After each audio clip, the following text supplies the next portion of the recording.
Unfortunately, as a beginner lash artist, when you finish a lash course and you reach out to your trainer to ask for help, the only answer they have for you is just keep practicing, but they never tell you what and how to practice. So I'm starting a new series called Mastering Your Practice for Beginner Lash Artists, and this is episode 1. In this episode, we're going to talk about practicing your direction and placement and why it matters. For this practice, all you need is a gel pad, a marker, and classic lashes. Oftentimes, when you do your first set on a mannequin, it kind of comes out like this. It comes out super wonky, all over the place. The lashes are not going in one direction and it looks very messy. But please don't get discouraged. This is very normal and I went through it too. So here I am. I grabbed a new iPad and I'm writing out the outer corner and the inner corner. You can do this as well.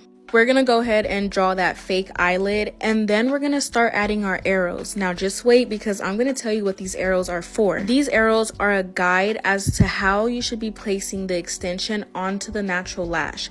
This is where you want the extension to point towards when you are doing a full set. Placing the extension in the direction of the arrows will ensure that your set stays really neat and doesn't have all those crisscross lashes. You should be mastering classic lashes before you even think to move on to volume bands. So for this practice, please make sure you only are practicing with classic lashes. And if you're confused on what classic lashes are, it is the diameter of the lash and the thickness. It is a 1-to-1 ratio, so you can use 0.10, 15, 18, or 20. I'm going to start placing my classic lashes. Again, notice how it's only a 1-to-1 ratio, so we are only picking up one hair because we are using a thick diameter. For this tutorial, I'm using 0.15, but again, you can use 0.10, 15, 18, or 20. You are just going to place those classic lashes right next to the arrow and make sure they are facing in the correct direction. And if your classic lash slips and slide, you are more than welcome to fix it like I'm doing here.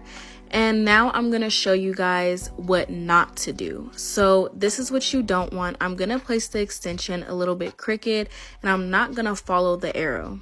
Even the slightest fault in your direction will make a huge difference, especially if you're doing it with multiple lashes. Notice how that lash is leaning to the side and it looks super funky. This is what it looks like from the front view. Now imagine if you did this multiple times on your client's eye. This is what would cause the set to look uneven or even have gaps. When you're practicing, you can go ahead and just keep placing the classic lashes as many times as you want until you have that direction down. I'm so excited for this series because I'm really excited to be able to teach beginner lash artists in depth how to perfect their artistry before going out into the lash world. These are some of the tiniest things that matter that a lot of lash trainers don't cover. And I'm also thinking of taking this series over to YouTube, so if that's something you guys would be interested in, just let me know in the comments.